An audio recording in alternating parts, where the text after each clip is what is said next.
All right, we are live. This is Chris Hyman from the Phoenix Berea on our 2 o'clock Tuesday call. I had a meeting I couldn't do, so we are live at 1:30. But if you were hopping on at 2, it's already going to be there, so you can watch it from the beginning.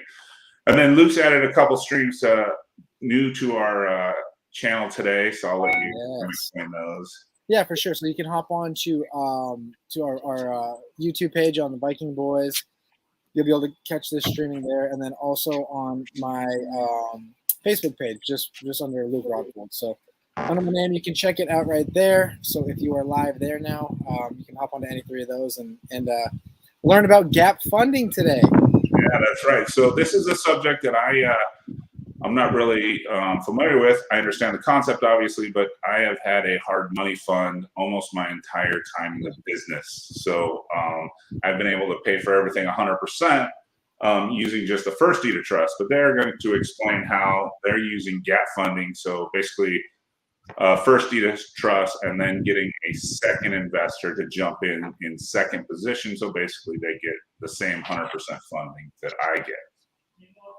Yes, absolutely. So yeah. So we kind of, when we first got started doing flipping, obviously, one of the most difficult things is that when you don't have a lot of capital, obviously, if you want to try to get a couple flips going, it takes a lot of money out of pocket. So when we got started, we were doing one, maybe two here and there, but it was going to be 60 grand down on a let's say a 20% down with the hard money loan. And then you're also taking care of the rehab as well. And so, when you're younger, when I got started when I was 24, 25, Alec, I'm not even sure if we've talked about Alec. I'm not too sure. 27. Okay, yeah. So when you're young, when you're young bucks like Alec and myself years ago, you have to worry about things like that. And so, what we did is we reached out to other people that were in the, whether it's in the space or other people that, once they kind of saw that we had a track record, that we actually knew what we were doing. And we would ask them about, potentially lending money with us. And we'll kind of talk about how we structure ours. And Alec, I'd love to hear how you structure yours as well. But yeah, the biggest difference is really just kind of, kind of finding out exactly where you need to come in and then see how much money you have to come up with versus, coming up with it all on your own. And that's obviously when you're able to take that money from other people, you're able to, to obviously do more projects, go from, 2 to 5 to 10 or whatever it might be. Yep, absolutely. So Alex, how do you structure your gap funding? Sure. So am I able to share my screen? I put together a little bit of a presentation cool, yeah. for this. For sure. Let's see. Dude. Shit. Let's see if we can move this around. Nope. All right. Can you guys all see this? Wow. There we go. That showing up for you guys? Yep, got it. Cool. So basically, we're talking about how to leverage private lenders to acquire more properties.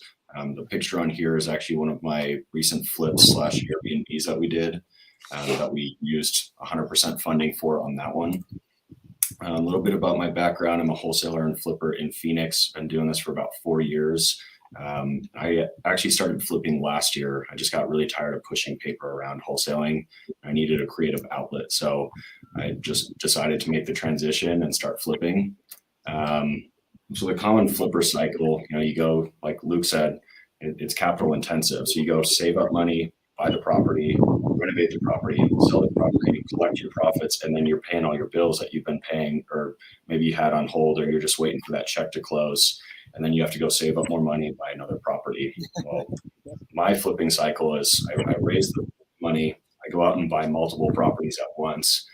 When I started flipping, I bought 3 properties in a week. I didn't see the value in just buying one, so a little wild. Start renovating all those properties because it really takes about the same amount of effort and energy to do 5 as it does 1 when you have everything starting to get streamlined. And sell all those properties, collect the profits from multiple properties, raise raise more money, buy more properties, and keep doing the same thing over and over. So private lender, like what can I use? It's just an individual loaning money to real estate investors. They can purchase real estate. That can be your friends and family, high paid professionals in your network that just don't have the time to invest, IRA investors, or friend referrals, which happen to be my primary source. Yep. Reasons for working with a private lender for gap funding in real estate, the name of the game, if you want to actually scale, is OPM, or other people's money. This allows you to plan scale and creates a segue that your investors will start to trust you more, and you can start doing bigger, more deals with those lenders. And if you're giving a good return on investment, your lenders want to continue doing those deals with you. So this is one of the topics that I've been asked about a couple of times, is how it protects all parties. So things the way that I do, I'm borrowing the down payment, holding, the closing costs, the renovation costs, my insurance costs. I don't have to worry at any time about having to run out of money on those. I always have enough money in the accounts for those specific properties to be able to pay all my hard money payments, make all the rehabs, do everything that I need to do, which is very important when you're doing it at scale. I separate all the money to run my business from what the project is. So my business has one account, and then all of my projects have their own accounts. And that allows me to keep everything separate, which we'll talk about in just a second. And for like hard money lenders, how that protects them is you don't have to foreclose on it. So Chris actually lends to me quite a bit. I never have to worry about missing those payments. The money's always there. And some lenders, they require the full year of insurance to be paid up front. They want certain specific parameters with those insurance policies. And you don't have to worry like, oh my gosh, I have all this money out in insurance, but I'm only using it for 3 months. So you can get the right insurance to protect the property and protect everybody involved. And for you, it helps you avoid foreclosure because if you burn one of your lenders, they're probably never going to lend you money again. So first and foremost, it protects you from being able to continue those relationships with your lenders. It allows you to operate more of a comfortable pace because if you have one flip going on and that's your only source of income, you're just rushing through it to get it done. Whereas I still get my projects done very quickly, but I'm doing it at a very comfortable pace where I'm not too worried about it. I have to get this done now. I leverage private lenders to acquire. And it also frees up your own capital where you're eliminating that roller coaster ride that real estate investors or agents or wholesalers run into, where they're always chasing that next deal. And they're rich and then they're poor, they're rich and then they're poor. Yeah. You can free up your own capital to run your business and keep that pipeline full, and then just use the capital, like your own capital, if you really need it, or you can go buy another flip to keep your pipeline even more full. And like I mentioned, it allows you to have a consistently full pipeline, so you're consistently feeding that revenue eating machine. Absolutely. So this was something Luke was pretty interested in, is how we structure it. So I have a 10% guaranteed return on all of my loans. So for instance, one of the properties I have right now, I borrowed $150,000 on it. My lender is going to get $165,000 back, but that's in a 6 month or less term, whichever comes first. If I get to the end of the 6 months, I'd probably have to file for an extension with them, which most of them would be cool with that. Or I sell the property before 6 months, and then the interest just gets paid at that. It's all in second lien position, and I defer all of my interest payments on the second lien until the very end. So I make no payments on that until the property closes, which just allows me to not have to make one more payment for each property every single month. My private lenders are very minimally involved. They don't tell me what fixtures to put in. They don't see the properties. All they see is an email from me, what funding requests I need, what I think I'm going to sell it for, and then I give them weekly to monthly updates, just depending on how extensive the project is. Because if it's like a really long project, I don't want to call them every week like, hey, we did an outlet this week, we did an outlet or a light this week. Like, they don't care about that. They just want to know that the project is progressing and continuing to move forward. So I just keep in touch with them, every week to every month, just depending. Okay. This is one that I've got going on right now. in Scottsdale. So I bought it for $580,000. I brought in a private lender for my second that gave me $150,000. I'll probably put about $85,000 into this remodel, and we're looking at about an 830 exit right now. We've got a couple comps that have really helped us since we bought this back in January.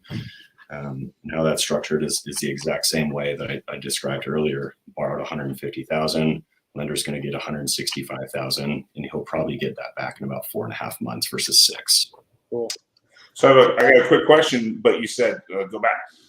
It says 150, 10% annual rate of return, but paid in 6 months. That's actually it's a 20% return. Yep. Because he's getting it done twice a year. Yep. So I mean, I can usually increase like my return, and I don't want to speculate what I think I can get investors. I never do that in my pitch, but if they allow me to turn their money and continue growing that month of like every property, they just reinvest all their interest profits back into it. I might be able to get them upwards of a 40% return in a year, which is a lot better than the stock market. So, would you say that's better than like, the 6% you make in the, in a long term? Probably. Yeah. That's insane. 40% is wild. I mean, yeah. We usually, we could usually say about 20 to 25 is about normal. Exactly what you're saying. If we're turning their money, say 2 to 3 times in a year. But man, if you're able to do 40%, that's wild. Yeah. So, I mean, obviously they have to have, the capital to do it. I have to perform on my end to make sure that I'm pushing the projects to get done, making sure that we're not overpricing them so that they sit on the market too long. Exactly. Yeah. So Alec, here's a question. I'm sure you've loved them. I know we have as well, but I'm sure you've loved like up to this point, longer closings, right? Mm-hmm. Like if a property is, we've had it happen a few times now where it's like, the sellers either want to live in the place for 3 to 4 months after, or, you end up having let's say you end up having a 4, 5, 6 month close. Yep. And then you underwrote it for a given number and you're like, okay, this is going to be worth, well, exactly what you just said. This is going to be worth, $750,000 on the projected sales. And then over that extra 4 months, the values climbed another, 100,000. And yep. Now instead of being into it where you thought you were going to make 750, you're pulling out 850 and you can pull out another 100 grand. Yep. I mean, that's kind of, I'm sure, what you've been seeing over this past couple of years, right? Yeah. So I have one property in specific where we had to do a post possession on it for a month. This guy, I actually made an extra few $1,000s on it because I had to clean out the property and he forfeited his holdback. So I trashed out the property and we made a couple $1,000 extra doing that. But over that course of time that I owned it, now I've owned that one since November. I was projecting about a 350 resale, and I'm about to close in 2 days for 385. Right. So, like you said, longer you hold it, sometimes the better it gets. It's wild because it's even working that same way with wholesales too. Because I mean, we just did it with Jack with Chris Iman's son there. And so we had a property in which I think we just closed on that today, but we had a property in Tempe, and we got it for $385, and we were going to have Jack blast it out immediately. It was a 3-month close though, so we were going to blast it out at like got it at 385. We were going to blast it at 445. So we were going to be like, okay, if we made 60 on a wholesale, it'd be great. And we started talking to Jack, and Jack's like, well, it is like a 3-month close. Let's just wait a little while. And we're like, yeah, for sure, it makes sense. So we waited 2.5 months. We just ended up listening to Jack. We blasted it out through Chris, and we ended up getting 480. So we got it for 385 and sold it for 480. So we ended up making 95. And obviously, Chris and Jack got taken care of too. But I mean, that's how wild that is to think that in a matter of 2.5 months from where you thought you were going to be, what you thought you were going to make, you're pulling another 40,000 on top of that just because of recent confidence close. It's wild. Yeah. This market is insane. Yeah. So yeah, just to continue like this case study, it's not like we just do this and we don't know our numbers. Like you obviously have to know your numbers very well, especially when you're going in to talk to these types of investors to do that. Because it's not like it's a low risk loan. Like if you're in second position, that it is a risk. So like this is like our expense report. We have everything in here down to the dollar of how we do everything, like actually down to the penny. So we know our numbers very well as we're going along. We can pretty much expect to see what we're going to make in like there's another part of this spreadsheet that I didn't put on here. But we know our numbers very well, which allows us to be able to go out and raise more money with these investors because they can see that we're not just like trying to do this as a side hustle. We actually run this as a business, and we make sure that we're running things to a T. Yep. So as I mentioned, very risky because it is in second position, especially if you've never done a real estate transaction.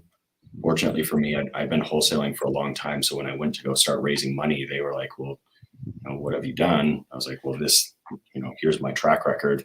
Yep. And they could see that, okay, like the kid knows how to buy good deals. He's not just getting anything under contract and trying to blast it out. And a good way to mitigate your risk when you're doing this is like I talked about earlier with commingling funds. We operate off the profit first method. So, separate operating accounts for different things within the business. I do not ever commingle investor funds with my own operating funds. That's a big no-no, and it's an easy way to get in a lot of trouble. For sure. We know our budget very well. We underwrite the property appropriately, and we don't just flip based on appreciation, which I know a lot of people are doing these days, but I just don't want to get caught with my pants down. Trouble. Yep. Make sure your docs are correct and in place. We have the title company. They draft all of our notes and deed of trust for the seconds.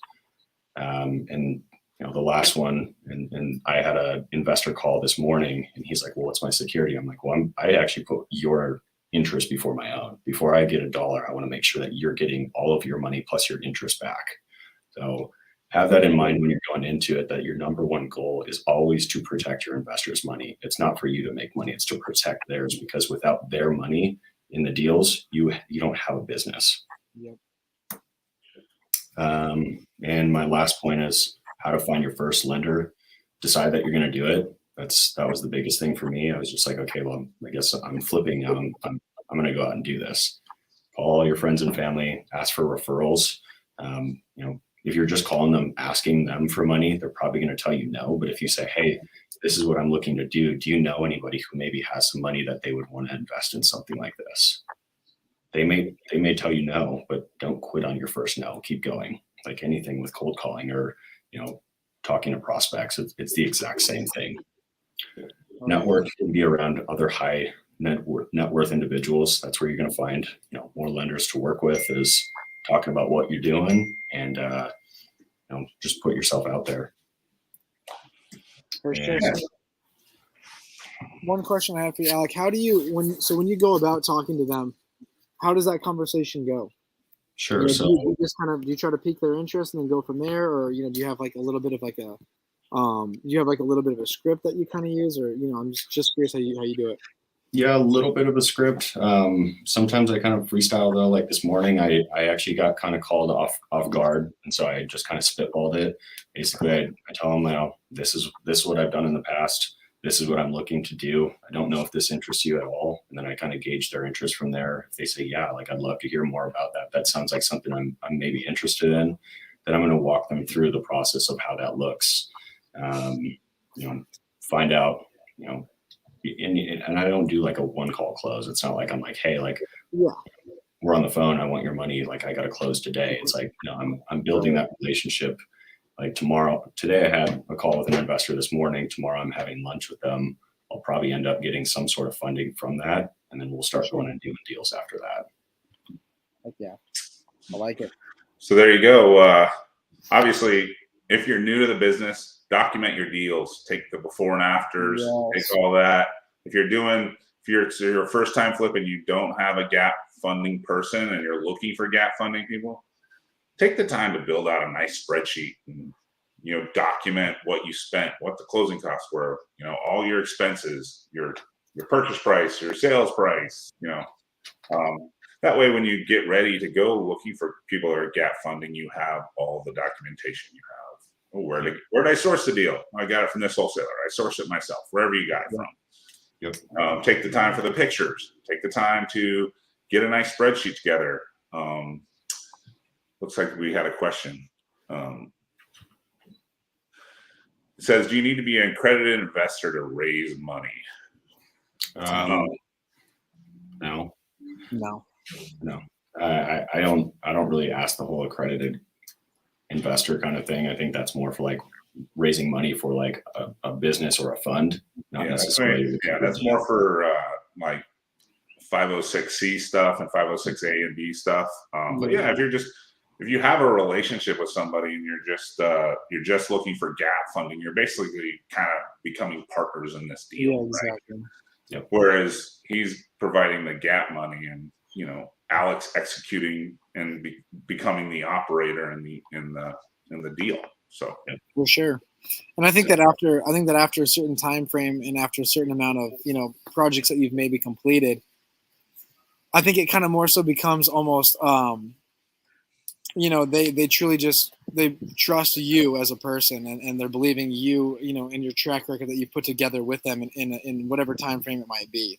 Yep. Exactly. And obviously the more people that you can do that with, the more people that you're going to be able to have lend to you. And so I mean that was when we really took a big step in our business, was when exactly what you just said, Chris, when we started actually documenting, okay, we've got this many projects going on. And you hate to do it sometimes, but sometimes when you actually show what you ended up pulling on a profit on a project, so that people know, like, okay, this guy knows what he's doing.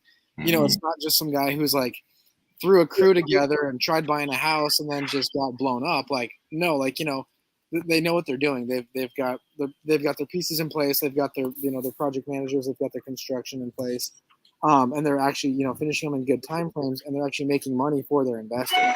Yeah. So exactly. I think that when you get to that point, it makes a big difference, and that's truly when we started doing that was when we were able to get, like you said, friends and family and other people in the industry that are like, hey, I see what you guys are doing. I've got some extra money. Would you, would you want to take this money and I'll take a second position on it, right? Yeah. So I mean, like that's and you're gonna have. I think another thing that's kind of interesting about gap funding is that you really start kind of like realizing that everyone is so different that is going to give you money, in the sense that we have some investors that invest with us, and they will literally just be like, hey, I just shot you over $100,000. Just let me know where I need to sign, or let me know, let me know when the project's done, how much I make. And then like, oh, damn. Okay. And then you've got other people that are, they want every single thing documented. Like you said, they want to be, on the lien. They want to be on the deed. They want to make sure that they get updates. They want to make sure they get progress reports of exactly where their money is. They want to get progress reports of where the project is, estimated completion time, all that kind of stuff. And so that's what's kind of fun too, is you really start realizing people are how different they are with how they lend to you. Yeah, and to that point, like the longer you're working with them, the less questions they're going to start asking. I have one where he started me off with $35,000 was my first loan from him, and now I have several $100,000 of his invested into multiple projects right now. And him and I are we actually partnered on a new construction house in Coolidge, because I got this lot for dirt cheap. I was like, hey, like, would you lend on this? He's like, I don't know. I don't really want to lend for that long. I was like, be my partner. He's like, done. So it was like, he was just like, that's the numbers. Cool. Let's do it. For sure. So I have a quick question for you, Luke. And I mean, Alec, we just became Facebook friends today, but obviously I've met Alec more out with my son than I have been on social media with him. But I mean, obviously, Luke, you started, and I've known since your start, but you weren't heavy in the social media at first, but you are way heavier on the social media now. Did that social media and the documentation of all your houses and all your flips and all your Airbnbs help you bring all those gap funding people in? Oh, not even a question. I mean, it's like, because again, I think before, people might know that you're in the industry, right? They know that you're in real estate, and that's like it's that vague. It's like, well, I know you do real estate, but I don't really know what the hell you do. Like, I used to get that a lot. Like, I don't know what you do. And so then exactly once you start documenting it, then people are like, oh, okay, that's what you do. Oh, that's what a wholesale is. I had no idea what that meant. Oh, you do Airbnbs, stuff like that. And so, yeah, you have a lot of people that reach out and say, hey, can you find me an Airbnb? Like, I want to do one, and you talk about the numbers and I mean, when you can actually show people, hey, these 3 Airbnbs make us, $10,000 passively every month. It's like, I think that you start getting more trust in people of them actually knowing, like, this guy knows what he's talking about. You know what I mean? It's no longer I don't really know what this guy does. All I know is he's in real estate. It's now like, okay, I'm starting to get what they do in business. And yeah, I mean, like you said, people start trusting you. They start seeing that you're closing the projects left and right. And then you can talk to them about the funding side. And then there's so many different ways to go about it. So I liked how Alec goes about it there. With his side, so what we do it is we offer 12% on your money. And then, for obviously for over however long we hold it for. And then we also offer a 1%, one point. So, 1% on the purchase price. But again, like, we'll have ones where we just wholesale them and we'll hold them for 45 days. And so, someone's going to make 1 point on the purchase price and they're going to make, their 12% on the money for that given 45 days. And so, yeah, I mean, it's it's kind of just it's by the luck of the draw is kind of how we do it. We have some that, like I said, are 45 days, but then we have some that last 6 months, 9 months, some that even end up getting into a year because if things happen with them. We've got one that we have right now where, we were splitting the lot and the city has just been a pain in the ass to work with and they made us jump through all these hoops to go through. And so we ended up being like a year out on that one. We're about to close on it now. And so, it's kind of bad for the lender at times because it's like, hey, I know you had to sit on it for a year. But at the same time, the worst case scenario is they made 12% on their money for a year and they made the 1% purchase. And so, I mean, I think they're making I think it's something crazy. Like, they're still, even after all that, they're making like 18% on their money over a year. And that was like, unfortunate that we had to hold on to it for a year. Yeah. Well, anyways, it was great to have you on, Alec.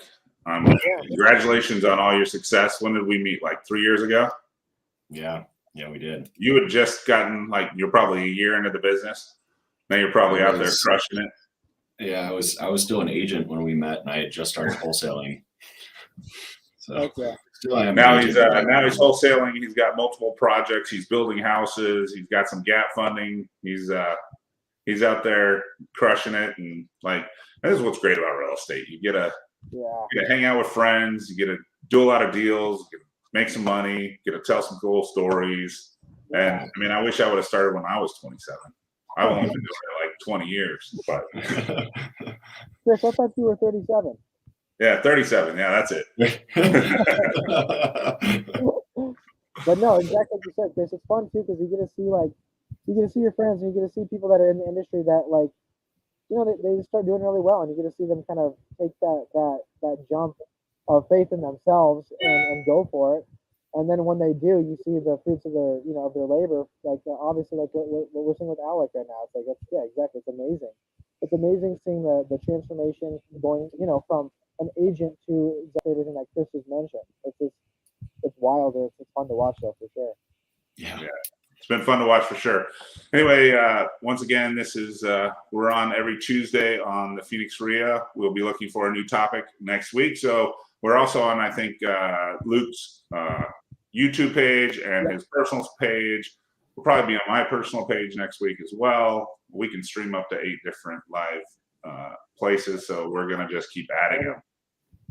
Yes, I love it.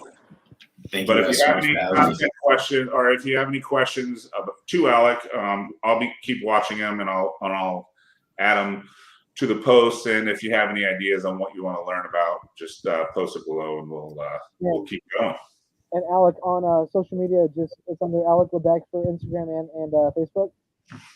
So on my Instagram, it's Alec_Lebec, and then on Facebook, it's just Alec Lebec.